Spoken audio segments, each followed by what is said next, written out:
Okay, hello everyone. Thanks for logging into this podcast. I have Bodhi here with me, Bodhisatwa Dasgupta. Following a Very, long, very long name. Very long name. yeah, very long name. Bo.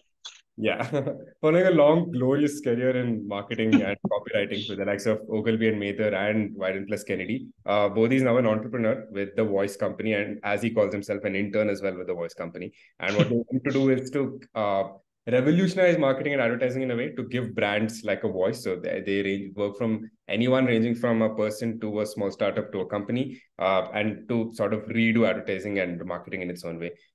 So, Bodhi, anything else for you that you'd like to add that I've missed out on? No, man, that's a great introduction. I think that works.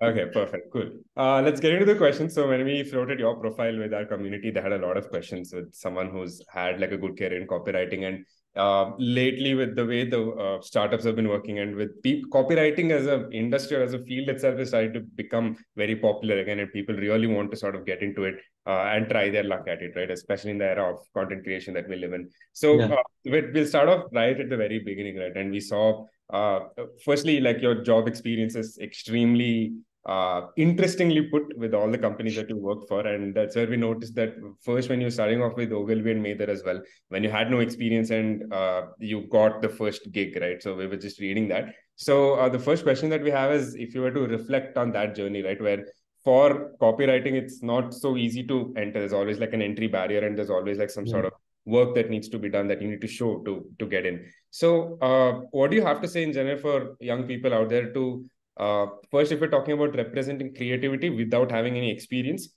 what are the avenues in which you can do that? What are some ways in you can do that? And another way is how you found Ogilvy and Mather and you wrote to them, right? How do you assess like a good culture fit or a project fit in a company? How do you choose? How do you see that in an employer and want to reach out to them and do that? So these two perspectives. We'll start off with representing creativity without having any experience. So, this Ogilvy and Mather story is not entirely true. I'll tell you why. Ogilvy O&M was not my first gig. My first gig was in Calcutta where I started off. Hmm. I've been working for the longest time. I mean, I didn't even start off in advertising, honestly. I started off in journalism. I used to write for page three in Times of India in Calcutta. My advertising career started somewhere around 2004, I think. 2003, 2004. This was when I was in college. And I had no sort of connections to anyone in the advertising industry. I didn't know. I had one friend of mine who was in Bombay at that time, and but he couldn't sort of do anything for me. So I had to start off from scratch, and I didn't have any. This was in the early 90s, right? And mid 90s actually, and there wasn't any concept of spec ads back then. Now you see LinkedIn filled with spec ads. Back then there was nothing called spec ads. So I knew of this person called Anurag Hira who was in Bates. He was the head of Bates then, and people told me that he's this like incredibly talented person. So I said, okay, let me go try and look for an internship at Bates in Calcutta. So I went. I went to the reception. I spoke to the receptionist, and she said, "Who do you want to meet?" I said, "I'd like to meet Mr. Anurag Hira." And so before that, I had created a portfolio, like a physical portfolio. It wasn't anything digital. Okay, so I actually made collages, put together some like back then. I remember I wrote a couple of ads for this brand called Polo, the mint with the hole. Mm-hmm. So I wrote like nonsensical stuff, okay, because I knew that if I walked into an advertising agency, they would say, okay, great, but what kind of work do you have? And I hadn't worked, right? I've never worked anywhere before, but I also knew that I needed to showcase my creativity in some shape or format. Anyway, so to cut a long story short, Mr. Hira walked in, and the receptionist said that, oh, there's Bodhi here. He'd like to meet you. So he said, do you have an appointment? I said, no, I don't have an appointment. It's like, we're not taking interns right now. So I sat there throughout the entire day. I sat there. I came to the office again the next day, and I sat throughout the day again. I mean, the point I was trying to prove was like, look, I'm so like committed to this that I'm going to just stay till you give me a job. That was my intent. And that happened. I mean, I think for about 4 to 5 days straight, I went to the Bates office. I sat at the reception doing nothing. I would just sit there. And after a while, I think he just got fed up of me sitting there. And he said, come, yeah, fucking do this internship. So that's how my advertising career started off with Bates. Ogilvy happened when I already had a job in Calcutta. I was working at Genesis. I was doing some great work. Then the team that I had was very good. And then I was working on a project which required me to write a website. And because I needed to write this website, I was looking at referencing other websites that were there, right? Ogilvy's website at that point in time was amazing. It was like a banger of a website.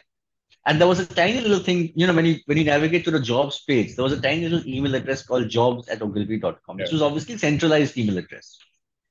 So I said, you know what, fuck it. Let me just send out an email and put it out into the universe and see what happens.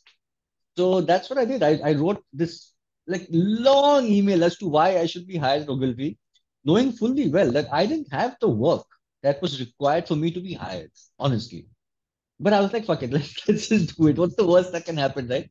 So I sent out that email, and about a week later, I got a call, and I pick up. I still remember this conversation. I pick up the phone, and there's a voice at the other end that says, "Hello, is that Bodhi?"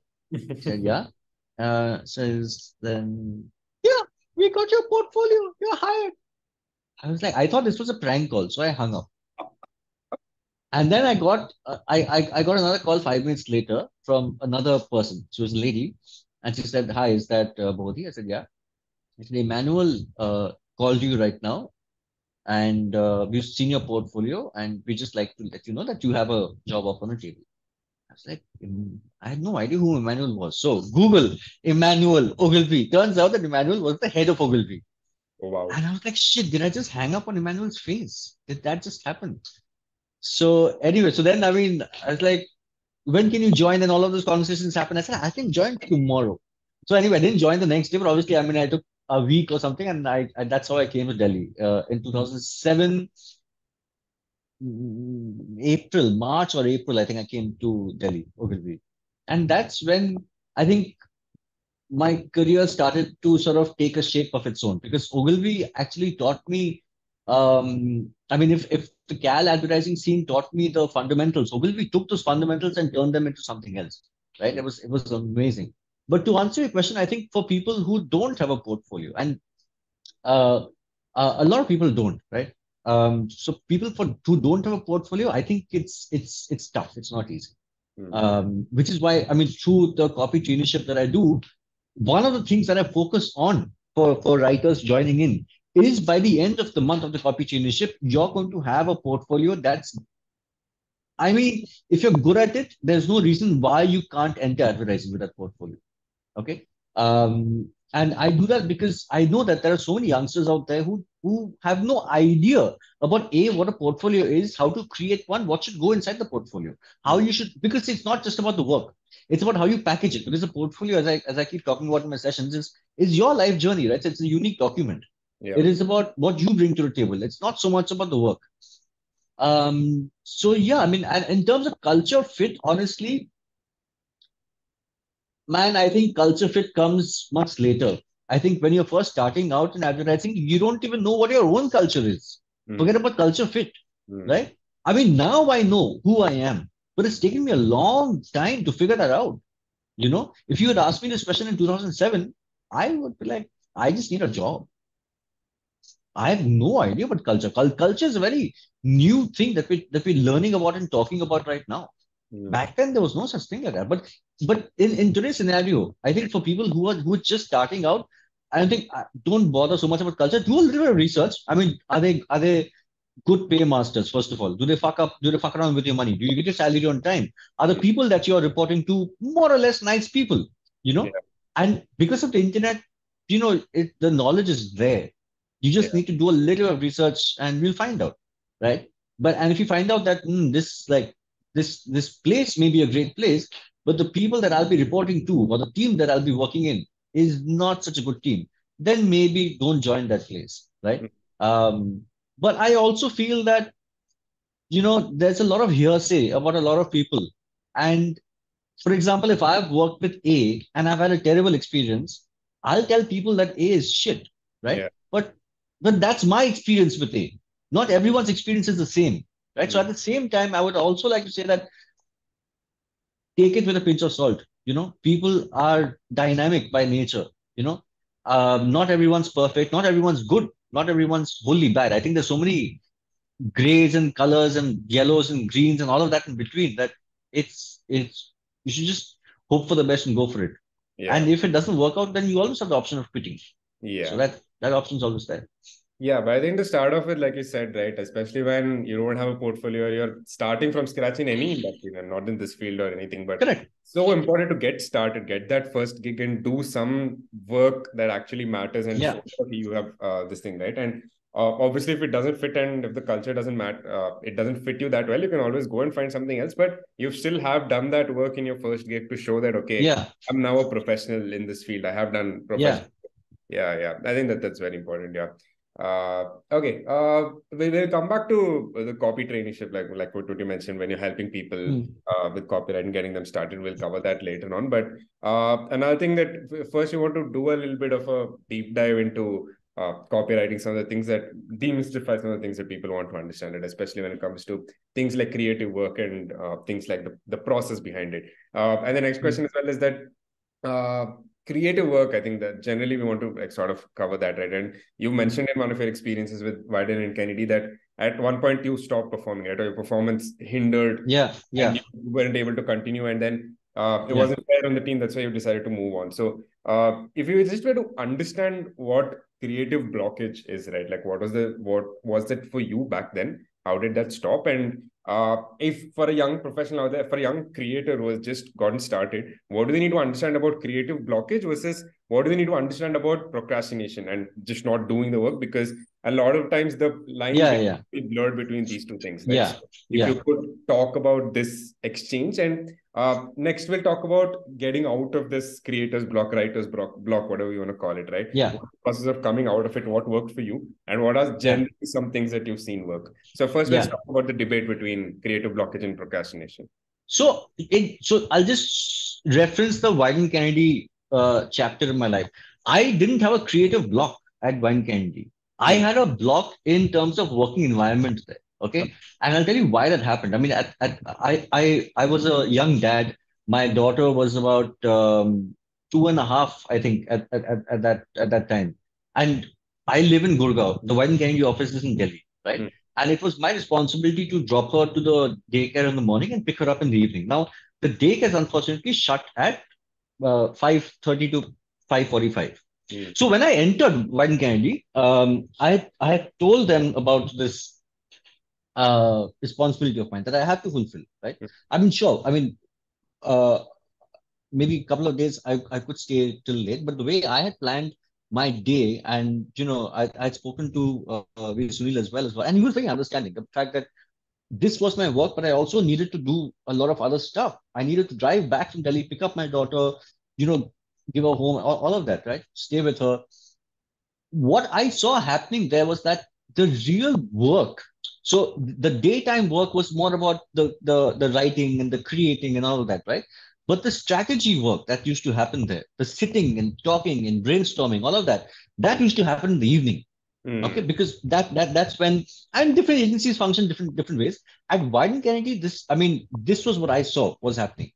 And so what used to happen was I would leave for the day at about 5 o'clock or so. I would leave, and I would come back the next day, and they'd be having a conversation which uh, I would have no knowledge about. Yeah. And how would I have that knowledge, right? Because they've gone a few steps ahead of me, right? In that evening, and I would come in and I wouldn't have anything to contribute. So it wasn't a creative blockage. It was just that I just felt so out and I couldn't keep pace with what was happening because of a certain other element that was happening in my life. And I just felt it best instead of just I it's very difficult for me to wake up in the morning and not want to go into work. I'm not that guy, right? I love what I do. I love creating.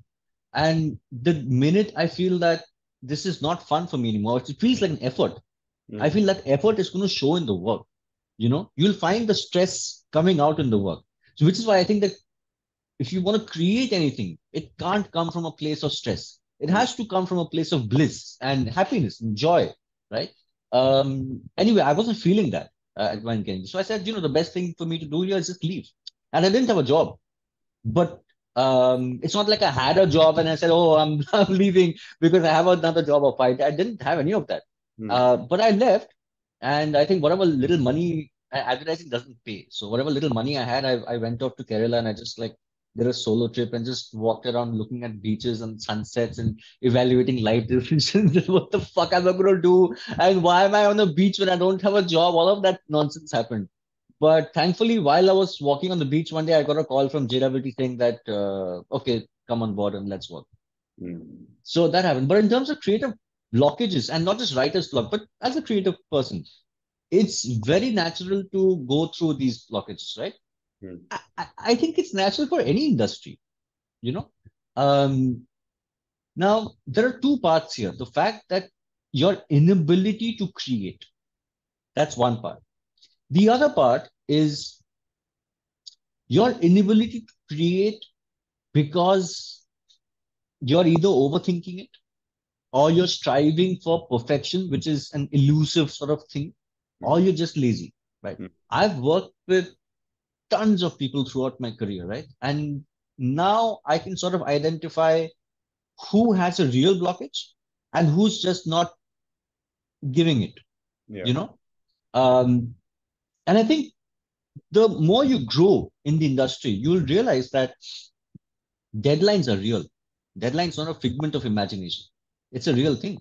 If I have to okay, let me show you something. This every morning, this is what I do.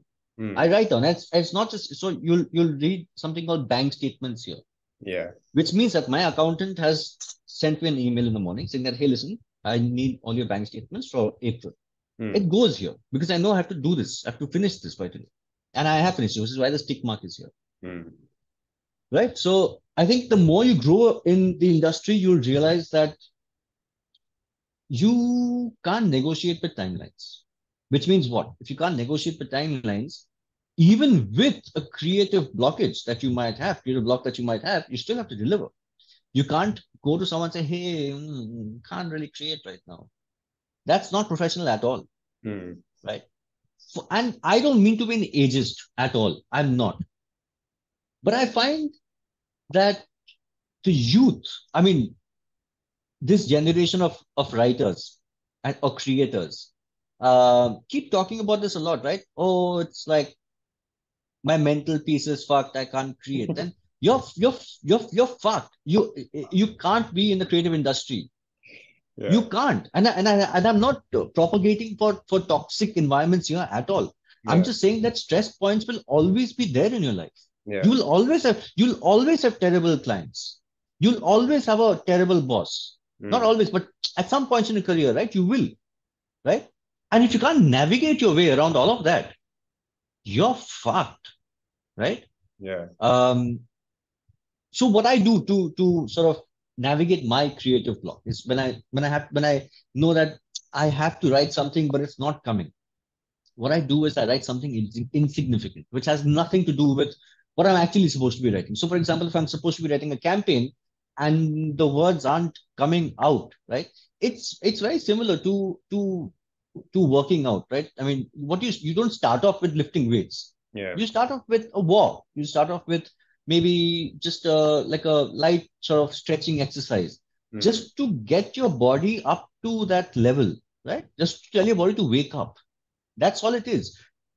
In this respect, you're training your mind to wake up, right? So I'll write a LinkedIn post or I'll write something on my Instagram, which has nothing to do with anything else. But it's just like I need the words to start coming out, because once I have the words coming out, then the rest is easy, right? So, but a lot of people have different ways of handling creative blocks. I mean, a guest on the Copy Trainership, Pranita, she goes by Mad Ad Woman. So she has a very interesting way to tackle it. She calls it the blank page problem, and it's real, right? I mean, you're staring at a blank page and there's nothing there. Yeah. So she starts just plotting out words. That's it. So if you have to think of campaign for a brand, you start thinking of, okay, what is just some words related to this brand? And you'll find that once you have those words, it's almost like a word cloud. Your mind automatically will start connecting this to that, this to this, and then, oh, from this we can go here. Then your thought is done. Now all you need to do is just write out the stuff. Yeah. But again, it's more about training the mind. It's not, it's like, but I think any creator should be real about it. The fact that, are you like procrastinating, or, and have that sort of self inward view as well, that be honest to yourself. Are you just sitting around waiting for it to happen, or do you actually want to go out and do good work?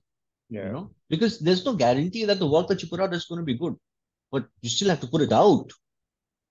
You can't strive for perfection is elusive, right? Yeah. I mean, given 1 week I will churn out this, given 1 month I'll probably churn out something better than this, given 1 year I'll probably churn out something better, but there's no guarantee of that also. Yeah. So there is, perfection doesn't exist, right? You have to strive for perfection within your time frame. You can't be like, I'm not happy with my creative product, so I need 7 days. Gone. Your project's taken away. Yeah. Yeah. No, I very think most people exciting. especially in the freelance gig industry, these uh, they aren't trained to think, to write. Everyone just got thrown into this industry thinking, oh wow, writing a blog, earn six-figure income. This is what you can do, earn six-figure income. The inward journey has been so wrong that they have none of the. I mean, I speak to so many writers in the industry, in the community. I'm connected to so many of them, and honestly, a lot of them don't know the first thing about writing copy. And it's, how long do you think they're going to survive for? It's not a long journey, unfortunately. Yeah, yeah. I want to come to that. I think that's a perfect segue to the next question. But before that, I'm very glad you mentioned the process about just doing something, getting the ball rolling in order to start doing good work after that, right? And the thing about perfection also so true. Like in my previous job, also had this person who, there was something, it was sort of like a creative thing that I was supposed to produce and submit it to him. And I didn't do it for like the first 3 days. I didn't come back. He's like, why don't you have a first draft? I'm like, it's not ready. I don't have like anything good to show you. He's like, I don't care. That's beside the point. And then he told Correct. me, great is the enemy of good. And I think that's like a phrase that stuck with me. He's like, I don't care Yeah. what bad first draft or anything that you come up with. Yeah. Just do it. Just start with it. Yeah. Then evolve from there. We'll figure it out after Yeah. that.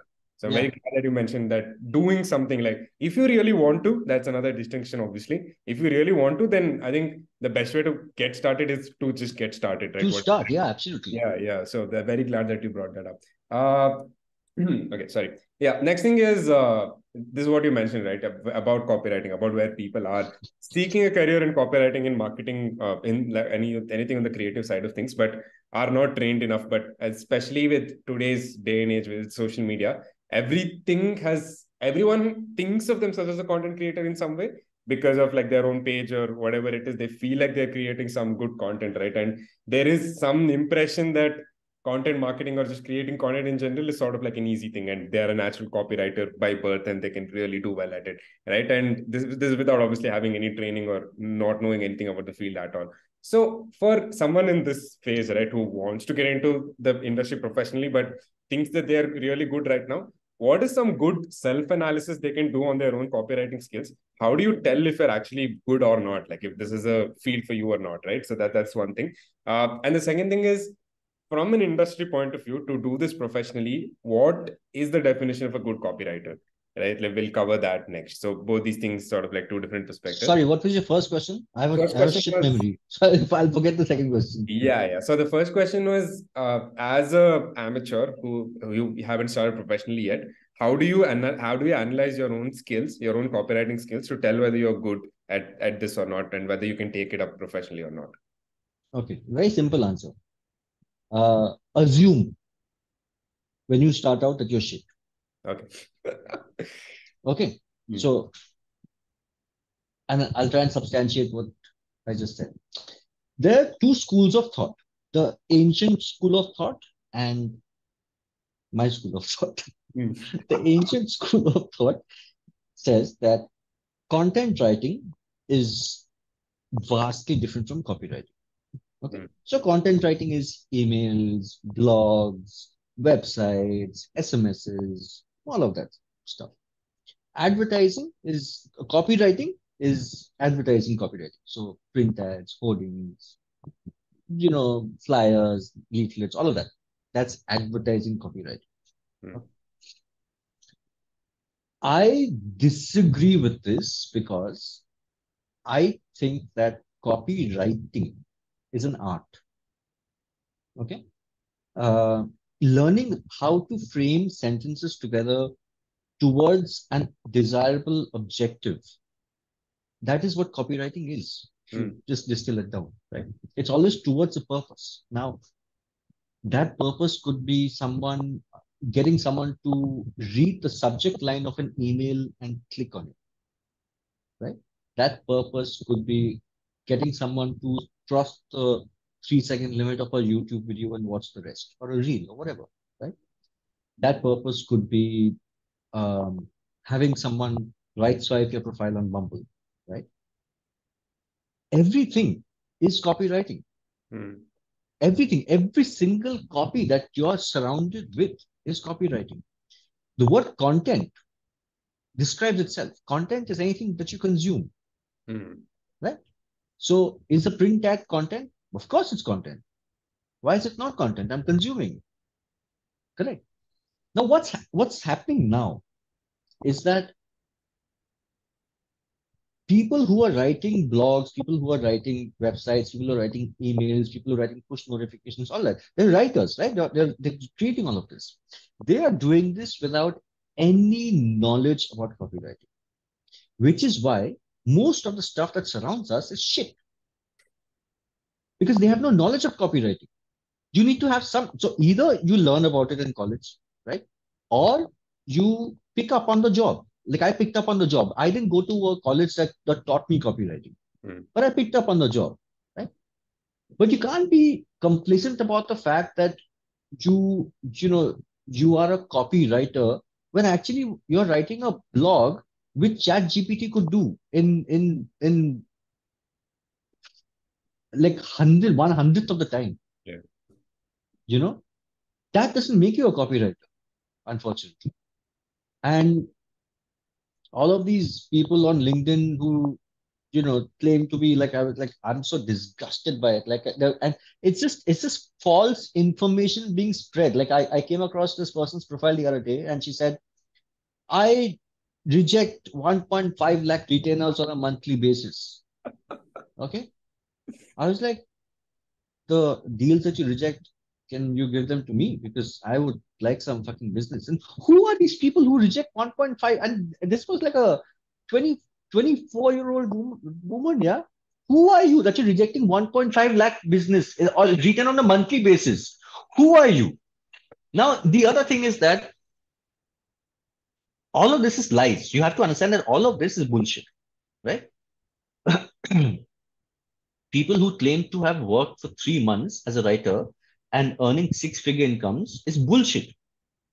Now, the other point is that, but if you look at these profiles, they have a huge following, incredible following. That means that the other people, the fucking 25,000 people, 30,000 people, 50,000 people who are following her are buying into this bullshit. Because they're buying into this bullshit, they think they can go out into the world and do what this woman is doing. But they can't, because this woman herself is not doing it. You see what the cyclic problem is. What's going to happen is they're going to try doing this. They're going to, this other woman I saw the other day said that, oh, for new business development, here is a template that I use. I'm giving this template to you for free because I'm such a noble person. That template cannot get new business. I am speaking from a fairly good copywriter. That template is a shit template. So I engaged with her. I said, this template sucks. Please show me proof that this template has gotten new business. She sent me a screenshot. Not sent me on the LinkedIn post. She put up a screenshot. Sure enough, a client had said that I'm interested to chat. I scrolled up. I saw the mail that she had sent.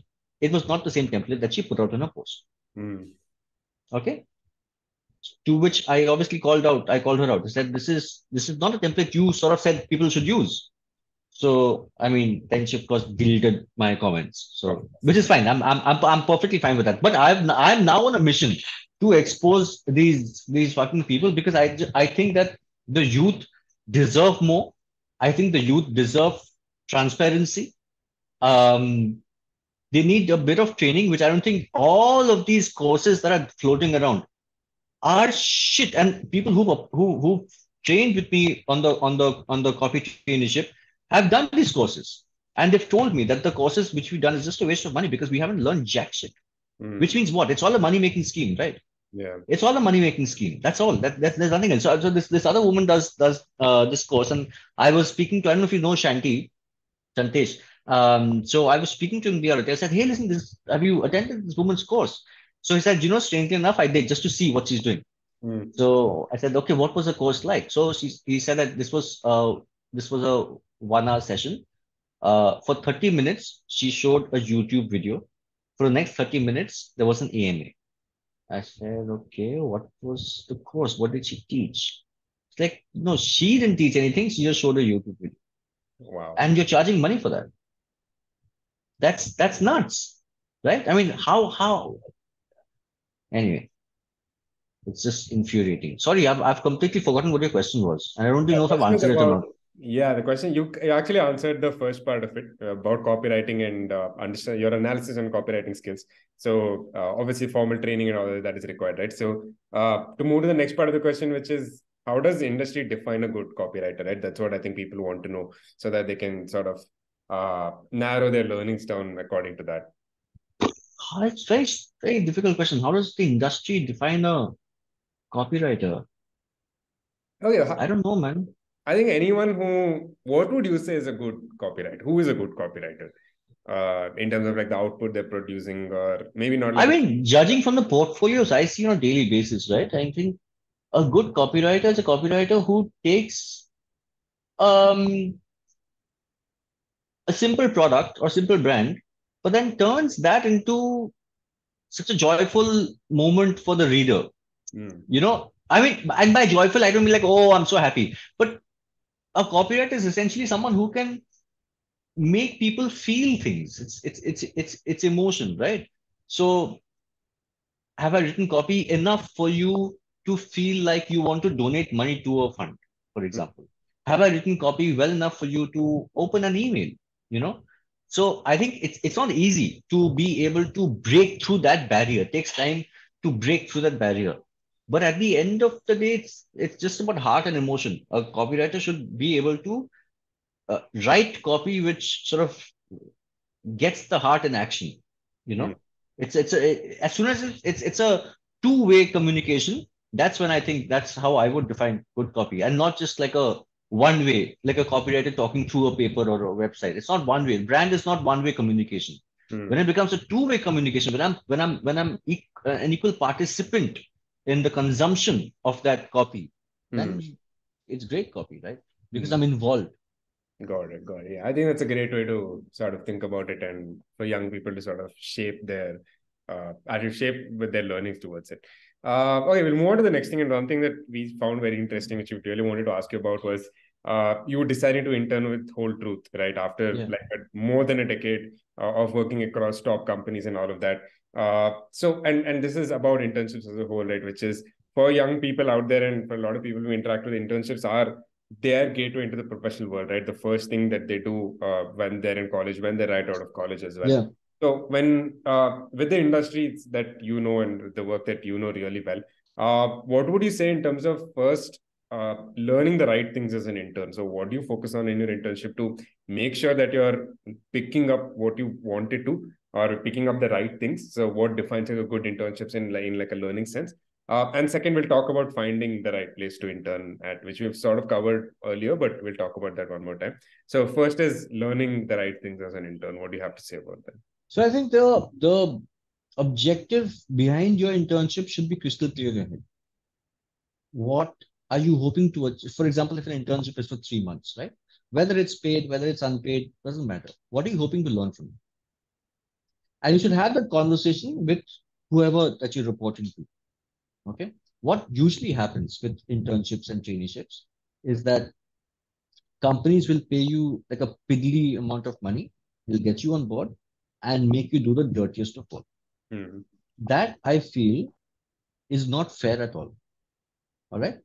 Um, because an internship for the company becomes, oh, we have extra hands, so let them, we can get more work out.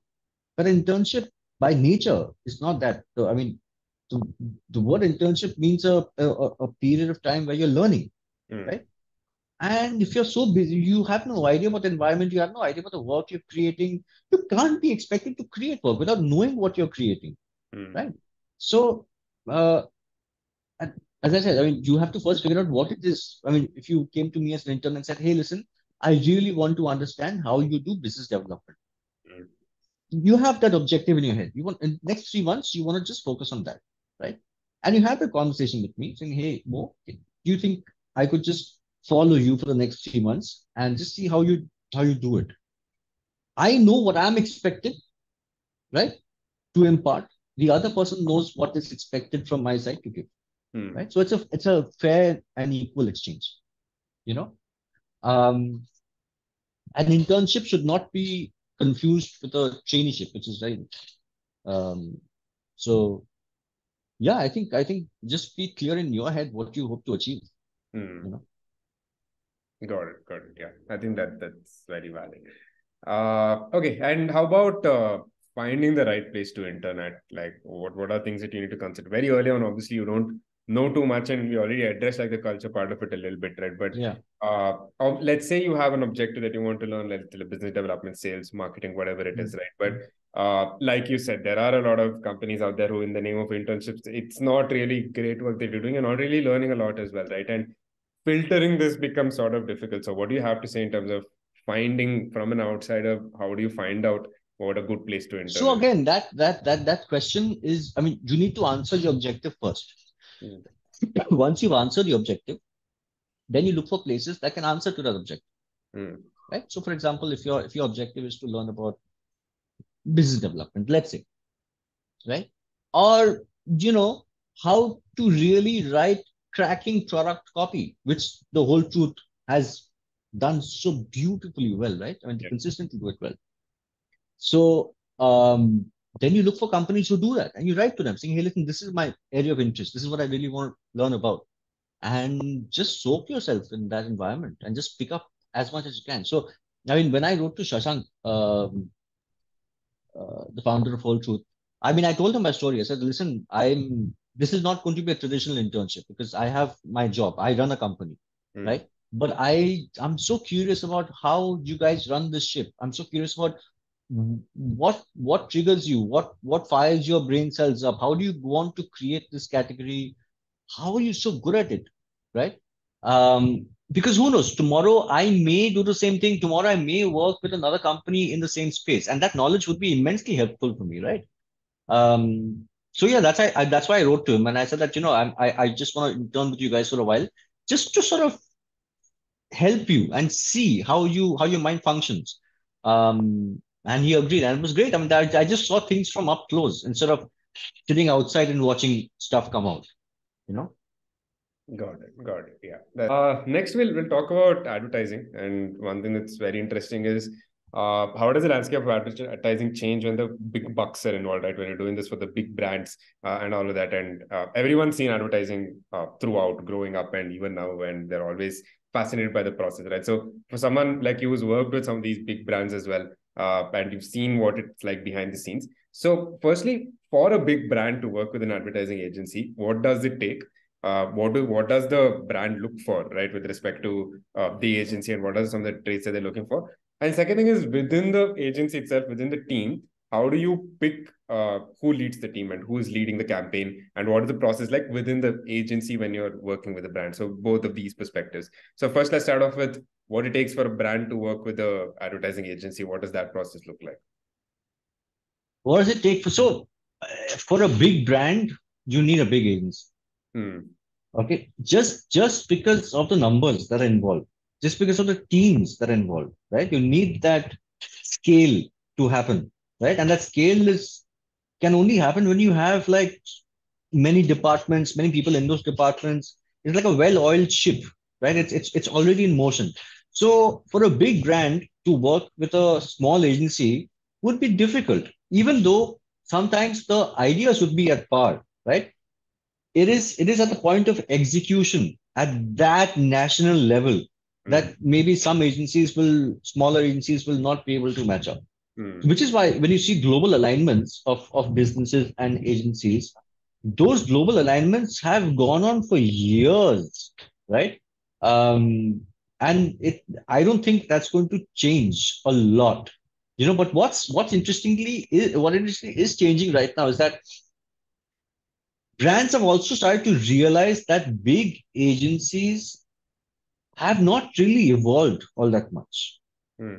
You know, they're not digitally savvy, and all said and done, the entire world's on digital, right? So brands now suddenly want to be on digital, Mm. right?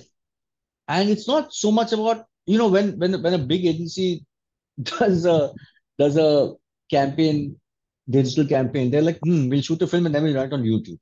Mm. That's not a digital campaign, Mm. right? I mean, it's essentially you're still shooting a film, but instead of running on TV, you're running it on YouTube.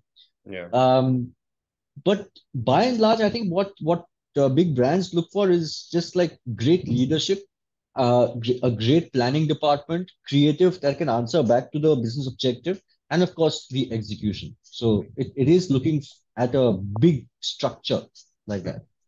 Has there actually been cases where obviously it would have been all about working with the large agencies before this, right? For these brands, especially when we were only talking about TV advertising. But since social media has become so popular and building a social media presence for these brands has become so crucial, have they actually started working with a lot of smaller Yeah, brands? yeah, yeah. Eh, Of Uh, course. yeah. So what is Yeah. that? So the main mandate is given to a big agency, right? Hmm.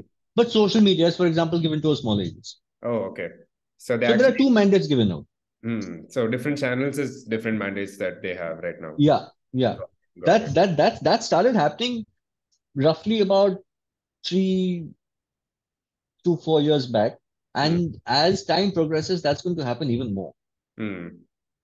So it's sort of like a decentralization that's happening even within like Hmm. the agencies itself, like for Hmm. these brands. It's very interesting, yeah. Yeah, like for example, a brand like KFC. KFC has its agency, right? Hmm. I think it was Ogilvy. I'm not sure. KFC has Ogilvy as an agency, but the social media is done by someone else. Hmm. What interestingly brands will do, and this is already started happening with smaller to mid-sized brands, and my guess is that it will happen with large-scale brands as well, is that they will build an in-house team, a Hmm. fully functional, well-oiled machinery Hmm. that can keep churning out. It's almost like a content factory, Hmm. right? Each brand, I think every brand will sort of move into this space. A lot Hmm. of brands have already done that, and it's just a matter of time, I feel, Hmm. I think there's because something. it just makes more sense. Yeah, some of the startups are already probably doing this, right? Like especially with their Hmm. content, the way they're building it out right now. Yeah, Yeah, yeah. yeah, it's very interesting to see Because that. you don't have time in the digital world. You don't have time, right? Yeah, And advertising, a traditional advertising agency will say that, oh, we'll come back to you next week with these 5 banners. No yeah, one has time for that anymore. yeah, You have to get the banners live right now because the sale is dependent on that and numbers are dependent on that sale, yeah, right? So you need things really quick. And all said and done, as great as big I've been with big agencies, as great as they are, they're not quick and they're not nimble and they're not agile. Most yeah. of them, a lot of them are, but most of them aren't. Hmm. Yeah, yeah, yeah. That's very insightful, and I think very similar to how brands need to move very quickly right now, especially with like the products that are being with the consumer market changing and how fast they need to be with releasing the products. The marketing and the Yeah, copy to catch up to that, right? It needs to be as yeah, quick as that as well. So yeah, that's yeah. interesting. Very interesting shift. Yeah. Okay, so if you were to look on the other side with these big brands, right, and them working with these agency, what's it like within the team that is picked to lead or work with this brand, and what is like the role of a leader over there? What are some dynamics? Who leads this, and what are So how it's generally done is that in a big agency, you have in the, let's say in the creative department, right? The creative department in a big agency will consist of maybe 30 to 40 people or so. They're broken down into groups. each group handles 5 to 6 brands by themselves. Mm. Okay. Within that group, there's a creative director, and then everyone else, right? So there's a associate creative director, there's a group head, there's a junior copywriter, senior designer, this, that, whatever, right? And in terms of who's chosen to lead, it's not so much a person who's Mm. chosen to lead, because the entire group is responsible for those 5 brands, right? And it depends from project to project, right? I mean, I mean, thankfully till now, it's still a fairly sort of democratic process where, Mm. if, for example, we're working on Pepsi, right? And a junior copywriter, even though I'm a creative director, a junior copywriter came up with a great idea for a Mm. film. We'll Mm. take that idea. Mm. It's not so much that, oh, because I'm the creative director, it has to be my thing. I'm the leader of the entire piece of the brand, but it's, I mean, anyone else can come with an idea and say, hey, listen, this, I think this should be a great thought. Mm. But you're still leading the rest of the communication, because someone has to be in charge to, just back the rest. It's not just a film. Remember that. It's a whole lot more. All that surround sound that you hear. It's Yeah. all of that. So someone has to lead that. And by default, that person is a creative director. Mm. Just by sheer experience. That's all. Got it. Got it. Yeah, that makes sense. Yeah. Okay. Next, we'll talk about your entrepreneurship journey and starting off after the amount of experience that you had, right? And we look at how that experience has sort of been for you. And the first thing is, to start off, what is the thought process behind it? How did you find, okay, that this was something where this is like a gap that existed? This is where you needed to start up specifically, that maybe some of the companies that you were working with could not address, and you could not do the work that you wanted over there, right? So, how do you narrow down on like the problem statement? Let's say that's the first part of the question. Second is, what are some of the challenges that you faced? Because working on stable jobs the way you did for a lot of time, and now to start off is obviously a different ballgame altogether, right? Like, yes, in your career you've been through different situations, but now to fully commit to a startup would have been very different. So what are some challenges that were associated with that? But first, we'll talk about the problem statement and how you found that this is where you need to start, this is what you needed to do. Okay. Might be a slightly long answer. Go for it. I went through. I was wrongfully fired in August, I think, 2018, Mm. and there was no coming back from that. So I knew that I working in advertising, as you so call it, in those big agencies, was not going to happen anymore. Mm. By late 2018, early 2019, I started freelancing a little bit. Mm. Okay. And I just started to test the waters to see if it could be a foreseeable sort of income stream for me. And I realized that it could. But what I needed to do was to give the whole freelancing bit an identity. It needed to have a larger idea. Mm. Okay. I didn't know what a larger idea was going to be. I had no idea. I've never started a company before. So what I did was, and I knew that, doing this whole exercise at home wouldn't happen because there's so many distractions at home, right? Someone ringing the bell, fucking phone coming, this, that. So I left my laptop at home. I checked into the Radisson in Gurgaon for a night. I took an entire bunch of paper with me, colored pens, pencils, stationery, and I sat on the floor. And I just started plotting out, by and large, the brands that exist in the market, by and large, the agencies that exist which service these brands. Mm. Okay. So I realized that, as I said, right, the large brands have more often than not global alignments, right? So large brand works with large agency. Yeah. Absolutely smaller brands, like the brands who are just starting off right now, work with either freelancers or extremely tiny agencies. Mm. And the money that those tiny agencies make wouldn't have been enough for me, especially if you compare it to the kind of salary I was making, because I also had to get that money in, Yeah. right? That what I found was there was a gap between the large, and even so there are agencies. which operated like startups maybe 5 years back. Like, okay, so if you look at a brand like Jabong, right? Jabong is not a large, wasn't a large brand, but now they're fairly big, right? Mintra, Jabong, Mintra, whatever. Now they become like reasonably big, and even in that bracket, there are agencies that cater to that client set, right? But in the middle between 1, 2, and 4, there was a gap, which I thought. I mean, I could be wrong, but I think there's a gap Mm. where so a client that has been existing for about maybe 3 odd years, they've gotten a bit of funding, but not enough funding for them to work with a agency in the second tier nor the first tier, Mm. right? And but aligned enough to understand that they can't be working with young 20-year-old freelancers because they're not going to be able to achieve what they have in mind. Mm. So these people are looking for the talent of 1 and 2 Mm. without having the money to pay for that talent, Yeah. right? So that was so I identified that space. Now within that space, I I I knew that there are at least some 70 to 80 agencies that fit within that space already, Mm. right? But I also knew that just because of my experience and what I thought I could do for those clients, I thought I mean, I could make a livelihood sitting in that space. Now, that was the business side of things, right? The other side was I felt that when all marketing, all advertising, it all boils down to essentially one thing. And that thing is every person, every brand has a story to tell. Every single person or every single brand has a story to tell. What is the brand story? Because it's not just like it's not like a once upon a time there was a brand kind of story, right? It's a story that's told consistently over time across different mediums.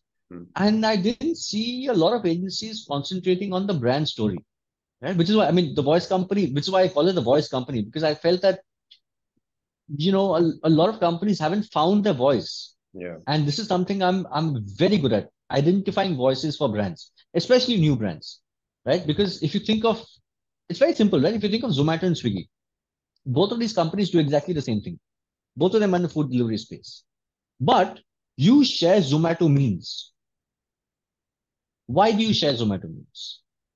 Mm. Because you connect with that brand tone. You connect with the brand, right? But this is not happening out of thin air. Someone sitting in some room actually writing something. Someone's taken the time to think of what Zomato's brand tone of voice is going to be, Yeah. right? In the future, this is going to be one of the key deciding factors of one company shutting down and another company taking sole monopoly, Mm. right? It's so numbers, sure, absolutely. But in terms of brand recall, this is a huge part Mm. of just company growth and acquisition, right? So that's why I called it the voice company because and the whole mission of the voice company was to be able to find voices for emerging brands and help them tell their own story. And that's how I started off. Mm. Got it. Yeah. Business development. Your second question was business development or how hard it's been, right? Yeah. Oh, it's been very hard. Because when I was working with agencies, I never did the business development, right? I would be told, hey, listen, we have a new client on board, chalo, start work on this. Yeah. I would never go out into the market and say, okay, who can we work with? Mm. That wasn't my KRA. But now that is also part of my KRA. Not just working, but identifying people I can work with. And that there's a process involved in that. And that process is time consuming. And the results of that is very disheartening because you'll send out, I mean, the numbers are nuts, right? I mean, you'll send out maybe 100 emails in a month. You'll hear back from maybe 15. You'll possibly have a meeting with three and maybe one will convert, Mm. you know, uh, which means that you have to do this every single day. I mean, thankfully I don't have to do this every single day right now, but there was a period in time where I had to, Mm. and it's a constant process. I mean, every time a client's contract finishes and I have to search for new business, this is exactly what I do, right? But here now I'm straddling not just a creative me, but I'm straddling a role which is about business development. I do brand strategy now. Mm. I get involved in business decisions of the company, how to expand, how to sort of just pivot from one way of selling to a completely different way of selling. So Mm. it's not I'm not just a creative person in one, and I don't think I would have ever been able to become this person had I not started off on my own. Mm. I would never have become this person. And now who I am, I'm I'm I'm far evolved than what I was, and which is why I'm possibly an asset when I work with other brands. Because I don't come at it from, oh, let's do a nice film. It's always okay. What's the business problem we're solving? Mm. Is a film even an answer? First Mm. of all, you know. Uh, so yeah, it's been very interesting. It's been hugely rewarding. So of course, there's hard work, but it's been hugely rewarding. Mm. Let's hear more about this new business development, client acquisition, retention role that you've taken up, right? And sort of experiences that you had with it. So, if you had to say some sort of a checklist or some sort of checklist that you follow right now, with whether it's reaching out, whether it's working with them, some of the things that you watch out for, both in terms of acquiring a new client, retaining a new client, and how does we've seen that you obviously work with a wide variety of not just brands, like even creators and then brands, both from small startups to companies as well, right? So how does this checklist with acquisition and retention change when your client is first an early stage startup? What is the sort of process over there? And when you're reaching out to established MNC and working with them, what is the process over I don't work with MNCs. I there? mean, very few. I mean, I worked with HCL for about 3 years, Hmm. but that was not from an advertising perspective. I was writing a whole bunch of employee related content, shaping brand narratives. I was doing a whole lot of internal work for HCL. Hmm. But I mean, given a chance, I would not work with large scale companies because the mindset is very different. HCL was a delight because the person I was working with was came from an advertising background, so she and me were on the same wavelength. Hmm. But the whole reason I started the voice company was so that I didn't have to work with those large brands, Hmm. and that's not honestly what I mean. I don't want. I enjoy working with founders because we have that same wavelength. We're running after the same thing, but I don't want to work with a brand manager. Hmm.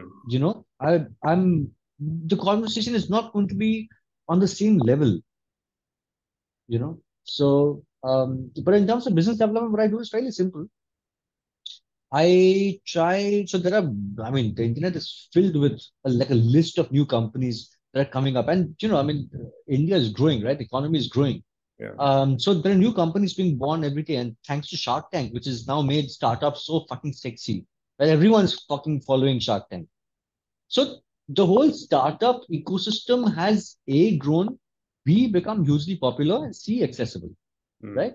So what I usually do is I go through list of companies that have been existing for about 3 or more years.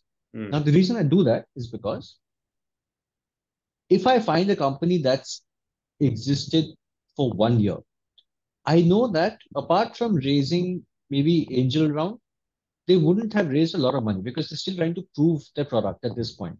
Yeah. Okay. If they haven't raised money, it's highly unlikely that they'll be able to afford. Hmm.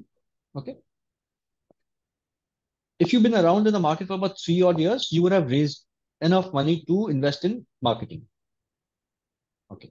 Once I have that shortlist, so okay, so let's say I look at 100 companies, out of 100 companies, I eliminate 30 companies from that list, right? People who can companies who can afford. From that 30, I shortlist once more to find brands that I personally will enjoy working with. Okay. I love working in the beverage space. I love working in the tech space. I love working in the fashion space. So I identify food, all of these brands I identify. Then I find out, okay, who are the founders of these companies? And it's all available online. And I write to them on LinkedIn. Earlier, what I used to do was when I had the luxury of time, I would take a couple of days, 3 days maybe, and do a nice little deck of just like a idea deck of what I think I can bring to the table. I don't do that anymore. I show them the work that I've done for my other clients. And I write to them saying, hey, listen, I mean, I think this relationship could work. This is what I can do. This is the work I've done for my other brands. If there's a possibility for us working together, let me know. You know, and then I hear back, and that's how the conversation starts. So Dimension is a client I just signed on. Yeah. And this is the exact process I followed with Dimension. I wrote to Anurag out of the blue. He responded, and within 3 days we were working on a film together. So also, but see, it's also about the perfect timing, right? Now, that's not something that you'll ever know, because you don't know what state the company is right then. Are they even looking for some new work? Are they looking to expand? Are they looking to launch a new category? These are answers that you'll never know. For all the answers that you will know on the internet, there are a lot of stuff you won't know. So it is a lot to do with chance and all of that. So yeah, it is what it is. Got it. Yeah.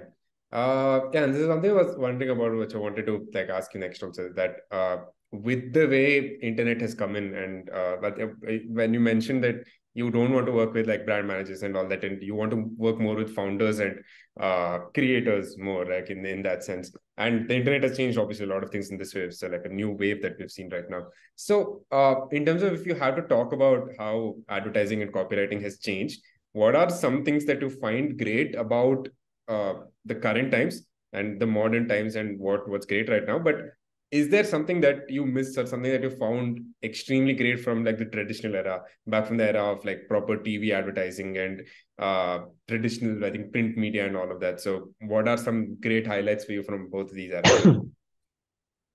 So I think what really worked in the I'm not going to say old times, because that makes me sound very old, but at least 10 years back, 15 years back, what was great about those times was training was very strong back then. The building of foundation for every writer was very strong back then. Now, and also remember that in an agency structure, more often than not, you always worked in a team. A copywriter and an art director would work together, okay, towards a common goal, right? Even when you were creating a portfolio, you would create that portfolio together. It was your portfolio and it was your partner's portfolio, right? Now, mostly you'll just see solo freelancers. Now, suddenly they realize that, oh, copywriting is such a lucrative career. I want to do copy, but it's not actually copy; it's content writing, and without having any training in it whatsoever, right? So again, I think it's not a very long-term sort of career choice. Tomorrow they could become an influencer, start promoting stuff. It's more about the following. It's more about the likes. It's more about all of that, and less to do with the work. Okay. I think in terms of between the change between 15 years back and now, nothing's changed. The only thing that's changed is the canvas, and the canvas will keep changing, right? People who couldn't evolve with the canvas have now become dinosaurs, right? Now, for example, if I could only write print ads and only think of a film in a TV 60-second format, I'd be fucked, right? Now my specialty is actually doing these 20-second films, which are really impactful stuff, because that's where consumption of content is also gone, right? You're constantly on your phone looking at reels, right? And to be able to deliver a brand message through really good content is a special skill set. So nothing's changed with the messaging. All that's changed is from this screen, it's become this screen. From this screen, it's become something else. Just the format has changed, right? Now, for writers who have evolved to that format, I'd like to believe that I've tried to evolve with the changing times. I'm doing okay, right? Tomorrow, let's talk about ChatGPT. Is that a question that you have, ChatGPT, or no? No, not specifically, but you can cover it. Yeah. Content writers who are writing SEO blogs. There's a lot of conversation happening about, will ChatGPT kill jobs, right? And I think yes, absolutely. If you're a content writer, that what you're bringing to the table is saying, okay, these are the words that are high on SEO. I have to input these words in a blog. If that is your role, your role is redundant. Mm. Not only is your role redundant now, the way ChatGPT is evolving, it's an exponential growth. It's not a I've grown 1x between 2022 to 2003, another 1x between 2023 to 2024. It's not going to be like that. The growth is going to be like this, Yeah. right? Which means that a writer's responsibility is not so much the writing anymore at all. Mm. It's more about curation. It's more about crafting. It's more about writing that copy that connects, which ChatGPT can never do. Mm. That is how writers are supposed to evolve. And Mm. that's how writers will maintain and keep the jobs. Mm.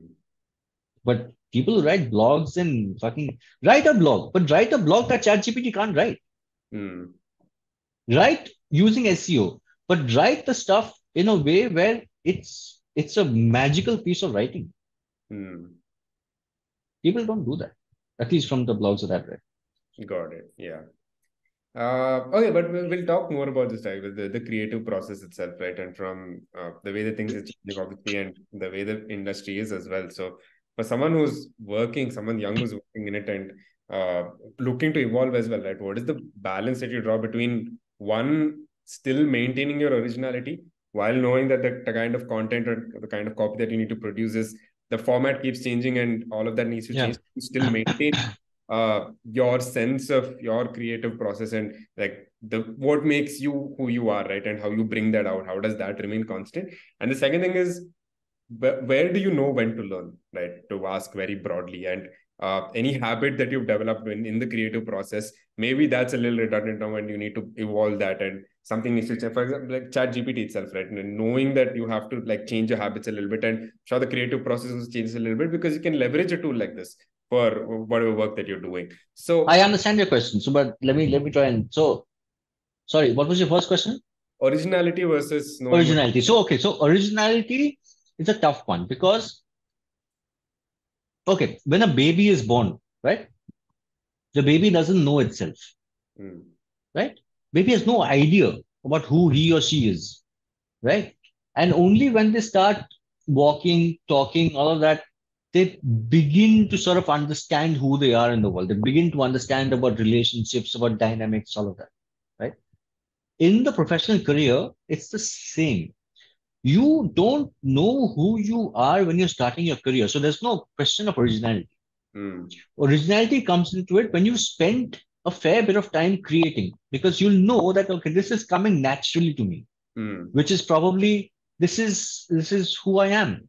This is the kind of style that I enjoy writing. You know, um, but that comes after a while. You don't start with that. You don't know who you are, right? What was your second question? knowing when to learn, how to learn. Yeah, knowing when to learn honestly is, I think I'm always in beta mode, right? I've never sort of come to a point where I've said to myself or to anyone else that this is me, this is who I am, and I'm never going to change. Mm, I've never, I've always been very flexible. I've always been passionate about learning, not just about writing, but mostly, I mean, I love cooking. So when I see a recipe that I've never tried before, I'll try it because what's the worst that can happen? It'll burn or it'll taste disgusting, right? I've always been very open to exploring different creative mediums mm, and not be so sort of regimented about this is where my space is. I will only operate in this space. mm, You know, things like Chat GPT and stuff is not. I look at them as just like friends. Uh, where the chat so hi chat gpt, welcome to the show, and how can we create some cool stuff today? Tomorrow there might be someone else, day after tomorrow there might be someone else. So I don't feel them to be a threat. I like making friends with new things, right? um Interestingly enough, for a brand that we're working on, for Kogo, which is a client of mine, we use chat gpt extensively.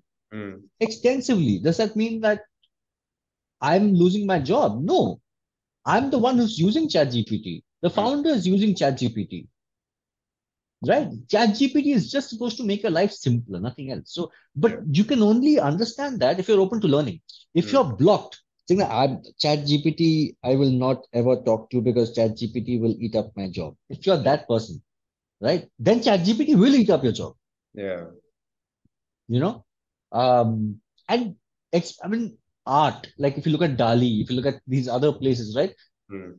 insane stuff. Why would you spend 6 hours trying to drag a picture from here, doing some Photoshop here when Dali can do that for you? Dali can literally take stuff that's not even in your head and create it. Right? Yeah. Imagine what a beautiful brand world that could be. And it's all there. I mean, 10 years back, we wouldn't even thought all of this would exist. Yeah. It's here right now. So as a creator, 10 years back, you had so many excuses, right? Not to be a creator. Mm. I can't because the technology doesn't allow for it. I can't draw, I wish there was someone to make my writing a little bit better, make it longer. It's all there right now. What's your excuse now? Yeah. Right? I mean, you want to start a podcast, you have everything required for you to start a podcast right now without you paying for it. You Yeah. want to do a layout, fucking go to Canva, it's all there. Yeah. There's no excuse. And this is what I keep talking about in my traineeship, that you have zero excuse right now. Zero. All the excuses that you had have all gone. Yeah. Which is why it's a far more, yes, it's a far more vibrant world, it's a far more creative world, but it's also much more competition right Mm. now, right? Because there's competition between people who have embraced technology and people who are still like, मुझे नहीं करना है ये सब kind of people, you know? Yeah. Yeah. Yeah, when you put it that way, it's such a great world for an artist to be living in right now, right? Because I Yeah, think, in an execution sense, everything that would probably make your life harder before is now gone. And it's correct. as easy as ever to translate like a beautiful idea in your head or something you've been thinking about, bringing that to paper or bringing that to like a canvas anywhere is that process as straightforward as it'll ever be. And it's going to probably continue getting easier in that sense. Yeah. So, but true artist probably doesn't have anything to worry about or like just everything is a thing to make your life easier, essentially. At the end of the day, the way things are going right now. Yeah, that's great. See, Uh, if you remember back in the day when you drew something and you had to take it to your laptop, hmm, you would draw it on paper, you would scan it, and it would come to your laptop. That was the old tech. yeah. Then around the early 2000, I think, there came this thing called a Wacom tablet, which Hmm, you could just connect to your laptop. It was a slate. Essentially, it was a slate. It was about this big, hmm, and it had a stylus. You could draw on the Wacom, and you're seeing it on the laptop, right? You're still doing the art. yeah, It's made it so much easier. And that's how technology is, and that it should just be used. It's yeah, being made to be used, not made to for people to get threatened. yeah, yeah, for sure. Okay, we'll do one final question, I think, around like the creative and all the discussion that we've been having, right? Which is the length of content, right? Strictly from a storytelling point of view, and it's something that is touched on multiple times as well, right? And when you're telling a great story, it could either demand obviously like a very long write-up. Sometimes that is needed, and a lot of words are needed to sometimes describe some great ideas. But at the same time, putting it in like a short, easy way is obviously much more preferred, and it's not easier, but it's like a classy way of doing it right now, of doing that, right? So, in storytelling, what is the need? When do you find the need for long expressions broadly, and when does that warrant having to write a long essay or something? And when is the case to shorten everything further and make it bite-sized, easy to consume? So, what is the differentiator between choosing these two ways of storytelling? There is no two ways of storytelling. Okay. There is one way of telling a story. Sometimes that story needs 100 words. Hmm. Sometimes that story needs 3 words. What you have to do as a creator is to understand how many words are needed for a story Hmm. and to do justice to that story that you're telling, right? I This is one slide that, when I teach people how to do copywriting, one of the rules I have is don't masturbate. Masturbate by all means, it's great, but don't masturbate with words. Hmm. Remember that copywriting is a commercial art. It's not an art. It's a commercial art, Mm. right? You are getting paid to write words towards a business objective. Yeah. If you understand that, then you also have to understand that you are not getting paid to show people how many words you know. That is masturbation. That Mm. is you coming out as a creator and saying, "Oh, I'm just going to wank off all over this fucking film or this ad." That is you being a masturbatory creator. All right. If you are a really good creator, you will understand that this story that I'm telling right now, I think needs 3 words. Sometimes a story needs like fucking 3 episodes. That's fine. Mm. That's perfectly fine. But there is no choice. That's what I'm trying to get. There's no choice the creator has to make. And short or long, that choice doesn't exist. It's What's only the like a choice. Yeah, but what's a barometer that you use in your head, right? Because, like you said, the outcome is that the story gets conveyed in the best possible sense, right? So, do you just know that, okay, in this, when I put it in this short format, okay, the story is conveyed now, or like in a long format, okay, the story is conveyed now. So, what's like a way of gauging how a story has been conveyed, I guess, for a lack of a better term? See, you also have to take in the behavior patterns of people, insights, where they're consuming the story, Hmm. right? For example, if my story were to be in a book, I know that someone is in bed or on a couch reading that book. I Hmm. can afford to engage that person through many pages of content. Hmm. Yeah. But if I know that this story's medium is through an Instagram reel and I have 60 seconds, that's all I have, Hmm. right? Out of 60 seconds, I have 3 seconds to grab this person's attention. Hmm. So I better be able to tell that story in 60 seconds. Again, coming back to deadline, working within a frame, commercial art. Commercial art is always drawing that boundary for yourself and working within that boundary. So Hmm. for a 60-second reel that you're shooting or creating, you obviously, it can't be like text, text, text, text, text, text, text, or it can't even be like a hardcore voiceover because sometimes you watch it on mute. Then what happens? So Yeah. you have to take those factors into account when you're telling a story. It can't just exist because you feel like telling a story. Hmm. That I mean, then you're an artist. You're not a commercial creator. Hmm. Yeah, yeah, that's brilliant. Okay. Okay, final couple of questions to wrap up before the end of our time. And one is I would like you to elaborate on like the what you have in the voice company, right? One is the copy traineeship. What's Yeah. that all about? What is like the work that you've been doing over there to shed some light on it? And second thing you notice on your website is something called an outernship, right? Where someone is Yeah. come and teach you something. Yeah. We really wanted to understand more about that as well. So if you could cover both of these ships Yeah. in a way. The Yeah. ships. So the copy traineeship was, because when I joined advertising, I was telling you, right? No one was really sort of coming and teaching me about copywriting. I picked up from the job. I mean, by interacting with people, seeing what people were doing, all that, right? Mm. And now things have taken a turn for the worse for the youth because they have even what I had, they don't have, right? Mm. They have no access to anything. And they do, they have access to all of these fuck all courses that are there floating around the internet, Mm. but they are fuck all. Yeah. They're disgusting. They don't cover anything about copywriting. Nothing. They don't. They in fact teach you all the wrong things, which is far more dangerous than not teaching you anything at all, Mm. right? And throughout my career, I've always had like a fair bunch of interns that I used to work passionately with for a period of 2 months, 3 months, and at the end of which I would make a stunning. Not I wouldn't make the portfolio, but I would sit with them to create a portfolio that would land them really good jobs. So teaching has always been an area of passion for me, Mm. right? But I honestly thought, yeah, can you teach someone copywriting?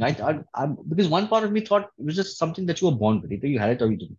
Mm. But then when my first test batch, actually, I ran in November. There was a free batch I ran just to sort of test out if people were biting into this, right? And also to test out my course. I had designed a course by then, a 1 month course. And I realized that, man, this was a really good course, right? So when I realized it was a good course, I, of course, being now a businessman, I have decided to monetize it. I'm going to do it for money. I'm not going to give away my free time not for nothing, right? So then the December batch happened, the Jan batch happened. We're now in the May. The May batch is starting today. And the traineeship is a 1 month, very, very intensive course. It has sessions almost twice, thrice a week. And we cover everything from right from the basics of copywriting to insight mining to brand strategy to even design and how design is important in copywriting. And I bring in guest people to talk about different aspects that they are very strong in, something which I would, I may be weak in, right? So it's a very, very intensive course. But if you concentrate on this course, you do this course well, by the end of it, you're going to come out Hmm. an ace copywriter. No course gives you. I speak. One of my ads that I run on LinkedIn is that the copywriting, this copy traineeship is the best copywriting course to exist, and I mean that. I mean, I know it sounds like advertising, but I fucking mean it. It is. So that's the copy traineeship. The outernship was a play on the internship, right? The internship is where you come and you learn, right? That's what an internship is. The outernship was thought, and this also came from me being the having the mindset of an intern. I thought, yeah, why can't we get people to just come in and talk about an area that I had no knowledge about, right? So product development, for example, or puppetry, or could be non-related to advertising completely, right? Editing, film editing. Just come and talk, spend a few sessions and get money for it. Because I feel that knowledge, there's so much of vast knowledge, right? And if you can just even 5% of the knowledge, if you can just sort of imbibe, you'll be the better for it. And that's how the outernship started off. Brilliant, brilliant. Yeah, that's very interesting. We found it very fascinating when you found that on your website when we were coming up with the question. So just wanted to ask something about it. Okay, so the next question is from your journey and of all the learnings that you've had, right? How much of it and what has been the role of dialogue and experience in all of this? So probably like some mentors, probably some people that really changed the way that you thought about stuff, offered you a new perspective to think about it, not just for like your professional career and all that, but even personally as well, right? Some better things that were problems for you to worry about. So, how has this been of benefit to you in two ways? One is how does it help you form a better, more realistic inspiration from what you want in your career by looking at these people? And second is how did it help you create better mental models, better thinking frameworks for yourself going forward? So, yeah. Okay, so the first thing never really happened with me. I never had like a mentor in my life. I've had bosses, but bosses aren't the same as mentors, Hmm. right? A boss and your relationship is exactly what it says, right? It's a relationship that's centered around work. But a mentorship is not so much about work. It's about life as well. It's about life choices, it's about Hmm. career choices, all of that. I haven't had a mentor in my life. Hmm. Um, as a result of which I've learned to trust my instinct a lot. And sometimes my instinct has fucked me over, which is fine. But most of the time, my instinct has proved to be rightish. Hmm. Okay. But I'm also a fairly extroverted person. I love engaging in conversation and dialogue, which is what we're doing here, Hmm. right? I'm very open to these experiences, and I'm very open to these experiences without agenda. So I used to run some. I used to have a link of there's no agenda call on my calendar where people could just book a half an hour slot and have a conversation with me, provided that there is no agenda. If during the call I found out that there was an agenda to this call, I would hang up. Hmm. Okay, so it's not like you come to the call and you try and pitch yourself as a creative person, or you pitch yourself as a film producer, or you say that you want us to work. That is not the agenda, right? Hmm. Don't I mean I don't enjoy that. I can have other conversations for that, but I really enjoy conversations with my life journey, your life journey, where they match, because I feel like humans by nature have so many things in common, but we don't see the commonalities, which is why I think so much of disappointment and heartbreak and anger and all that, because we're not at the same level, right? Someone thinks they're superior, someone thinks they're inferior, someone's having some fucking crisis, some problem. But I think the more people start talking with other random people, they'll understand that so many different kinds of life experiences and so many different kinds of people and so many different shoes that people are walking inside. It'll just make you a more empathetic person, you Yeah. know. So I hang out with my daughter a lot. I hang out with my daughter's friends a lot. Mm. I have these date nights with my wife on the balcony. We just talk shit. Mm. Um, I I'm lucky enough to have friends in between the age group of 12 right till about 65. That's the breadth of the friendship. And I'm not just talking about acquaintances, I'm talking about friendships. Mm. Right? That's the breadth of the friendships I have. Because that's allowed me to look at life in different lenses and look at life from a young lens and look at life from a 65-year-old lens and say, okay, this person has done this throughout the life. Would I do it any different? So you know how perspectives work, right? Hindsight and foresight and all that. So sitting here where I am right now, I because I have this range of friendships, I know a little bit that okay, this is possibly my future, and if I do it this way, that'll possibly be my future. And what's the youth listening to at right now? What's the kind of content they're consuming? What kind of games are they playing? Can I be a part of that? Can I learn more about that? So yeah, I mean that's what I enjoy. I mean I love meeting people, chatting shit. Brilliant. Yeah. Okay. And final question is just like a fun hypothetical question, which is if you could go back in time and do something differently, and more specifically to college over here, right? So if you could go back in time and do change something in college, what would that be? And in two contexts, one is if you go back to your first year of college, and another one go back to your final year of college and change something, what would that be? So I don't know, but I was when I read that question, I was thinking about it. I don't have the answer to the second question, but I'll tell you about the first question. Since this is a hypothetical scenario, my dad died when I was 19, and just when I was entering sort of college. And and we weren't very financially stable, and I had to work 3 jobs in a month to sort of sustain and bring in money and all of that, right? Now, because it's a hypothetical situation, let's hypothetically assume that he didn't die. Okay. And I didn't have to bring in that money. Mm. I think I would have really enjoyed because college is a time where you express yourself and you just grow, right? I never had the chance to do that because when I was supposed to be in college, I was actually not in college at all. I was working, right? Mm. And I would just come in for maybe 1 or 2 classes, then go back into another office, come back, and go back to another office. That's how my life was for 3 years. And I wish it wasn't like that because Mm. I felt like I just missed out so much about the youth and the frivolity and people were doing fucking drugs and lying around the floor like drunk ass naked. I didn't have any of that, you know? Um, and part of me wishes that I did. I didn't make any like terrible life choices. I didn't get a shady fucking tattoo on my bum. Nothing of all of that. So, which is why I think at the ripe old age of I'm turning 40 in July. I think at the ripe old age of 40, I'm more or less living my college life right now because I missed out on all of that. Like I do random shit right now. Like fuck, I think we should have lunch in Goa. So like come, we'll go to Goa and just like just spend a few days there. Uh, so I think really like bad life decisions right now, stuff I should have done in my 20s. So I think I mean, if you're listening to this and you're in college, it's don't worry about work. Yeah, Mm. just enjoy those 3 years of your life because those years aren't going to fucking come back. The very special years, the friendships that you will make in college, extremely special friendships. Um, Again, I didn't have the bandwidth and time to make those friendships. I wish I had. I wish I did. Yeah. But, Brilliant. but Yeah. what I would change in the first year and third year,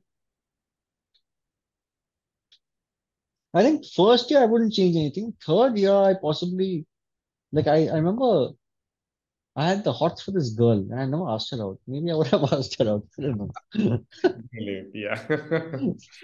Awesome. Yeah.